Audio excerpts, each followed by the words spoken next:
Hi, welcome back to Keep It Dirty, a podcast where my guests share their life living functionally and sustainably, and the why behind their experiences navigating through our ever-changing environment. I am your host, Leslie Dowling, a corporate speaker sharing how one can jumpstart your path to increased revenue and productivity through restorative health techniques. And today it's a pleasure to introduce my son, Nick Dowling. He is a senior at Wake Forest University, an environmental studies major, and also ROTC.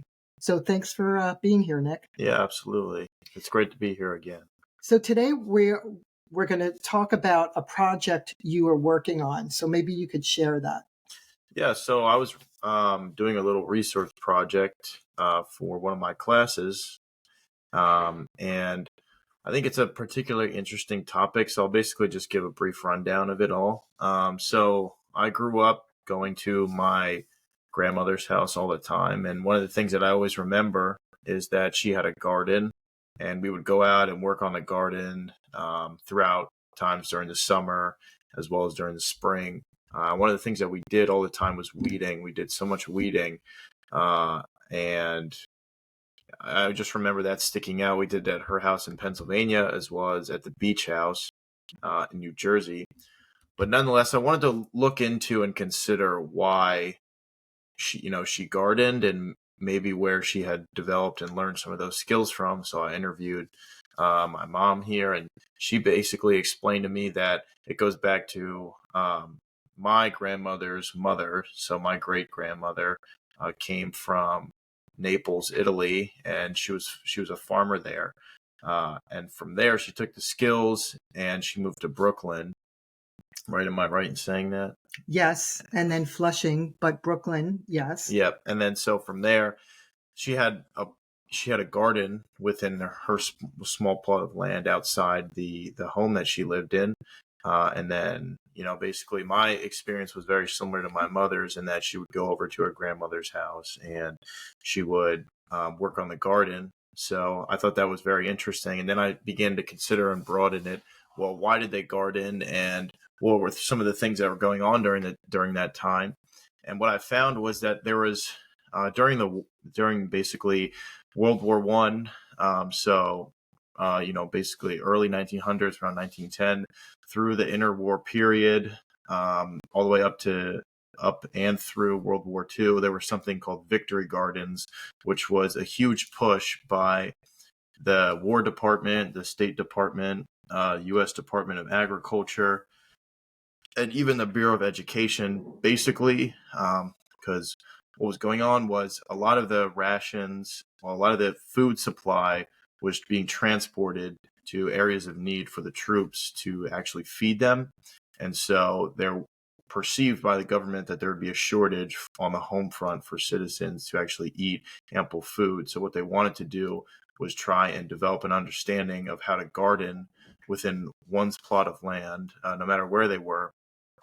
And from there, people could cultivate their own food and basically form community markets and localize food communities. And so there was a huge push, I think, very interestingly enough, because of the impacts as well as some of the things going on with the war, that people were instructed on sustainable practices, practices that in today's world would be considered, growing one's own food and how to do it naturally and how to do it in such a way where you are maximizing your plot of land and developing whole foods that are rich in nutrients. So I think it's interesting, some statistics I found, but nonetheless, how this relates to my grandmother was she was growing up during this time. There was a huge push within schools to help educate children on best practices with gardening, as well as how to basically do it in a way that was sustainable. Although sustainability wasn't really a word that was, popularized in culture during this time. Like I said before, that was essentially the practice that they were teaching them, is how to cultivate your food sustainably and to do it in a way where you could maximize your land, you could rotate your crops, you could maintain the integrity of the soil, because they didn't know how long the war would last and how long they actually needed to be taking a lot of the food that would have gone to citizens, but sending it away to the troops. So let's see here. So by 1943, there were 18 million victory gardens in the United States, with 12 million in cities and 6 million on farms. So my grandmother and great grandmother lived within the city, so they had victory gardens. So close to 20 million families planted 7 million acres of gardens across the U.S., and nearly 40% of the fresh produce Americans consumed in 1943 was from these gardens. So almost half of all the fresh produce that was being consumed by Americans was from the stuff that they were cultivating themselves on a very local level. So from there, that had a great impact on my grandmother, I think. And as a result of it, that knowledge was transcended and passed down through the generations and was imparted upon me. And so that's where bringing it back to and circling back to where I began with things, my grandmother teaching me about gardening was as a result of some of the things going on during that period with the war and with victory gardens, which I thought was very interesting. There has not been anything really in our society that has caused us and resulted in this huge push in environmental education, quite like there was during this time with victory gardens. And it was as a result of the war and the necessities of the time. So I think educating that generation on all that stuff was pretty impactful because, I'm a living testament of that. That knowledge was kind of imparted on me. So it's just an interesting piece of our history, especially our environmental history as a nation. So, and victory gardens were not something that were specific to the United States. This was a push within nations such as Canada, the UK, and I think France as well. So a lot of the Allied powers during World War I and World War II were partaking in this effort to conserve on the home front. So, yeah. That's really interesting. And I'll just back up a little bit to share my story. So I really never connected the dots until I started really going on this path of getting my board certifications as a practitioner, and really wanted to know on a cellular level, how does whole foods really affect us and why we need to do so, even in society today with all the packaged and processed foods. But my share is, as a little girl, they didn't really say, oh, we're going to compost. I just remember as a little girl spending the weekends with my grandmother in the city. And she lived in a row home, and you could access the backyard down this alleyway.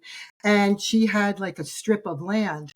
And in the strip of land, she had a fig tree. And the fig tree came from a sprig of this fig that she brought back, a stem that she wrapped in dirt.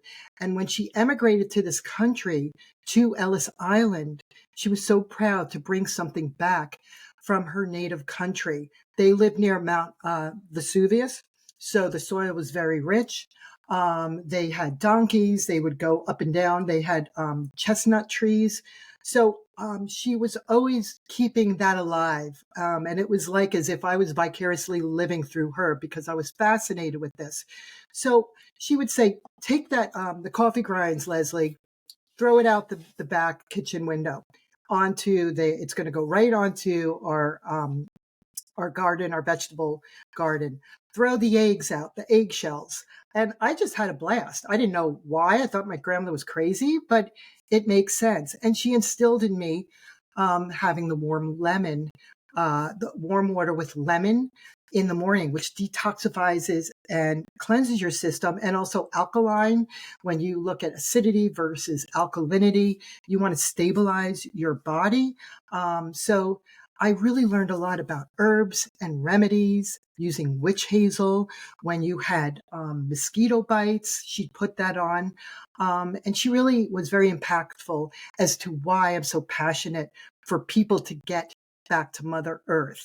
So, there's so many shares, and I'm so grateful for my grandmother that even in her mid-80s, we would walk through the forest when we uprooted from New York to Pennsylvania as a teenager, and she would walk for miles. She was a strong woman because she ate healthy.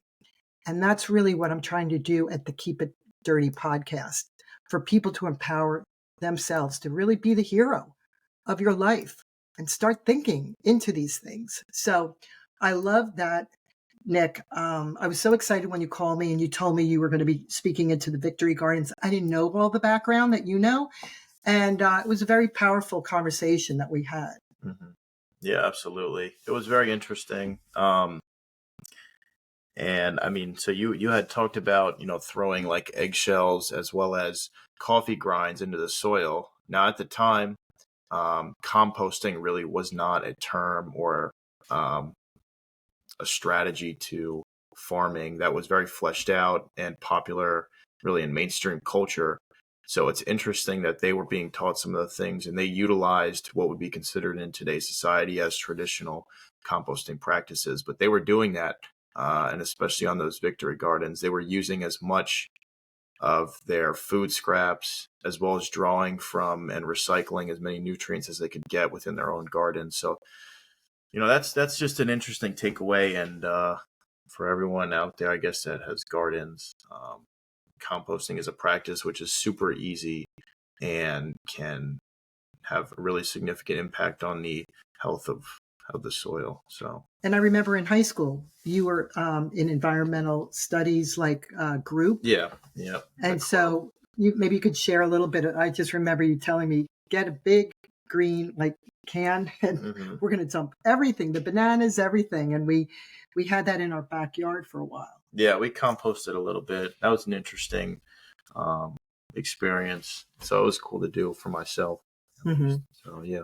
And also, I think just the next generation, which you're the next generation, that instills the love to get outside, move your body, really be in tune with the gardens and the herbs and things that you could utilize to really help heal our body. So, yeah, is there anything else you wanted to share? Or I really appreciate your time. No, I think that's basically it. The project was a success. So good. That's all I can ask for. All right. Well, thank you again. And also, Avocado Cookie features heart-healthy ingredients like avocado and flaxseed and uses all-natural monk fruit sweetener, making it low in sugar and keto-friendly. No butter, dairy, flour, or eggs, making it gluten-free and vegan-friendly. So remember, visit their website, avocadough.com, and use the promo code KeepItDirty10, all caps, to receive 10% off your order. And again, to all our viewers and listeners, thanks for listening in. Maybe show some love, subscribe, rate, and review my podcast. We have a lot of great guests coming in on our show for 2024. I will be speaking, also being my own guest, with all that I can share about functional health. And remember, ground with Mother Earth and keep it dirty.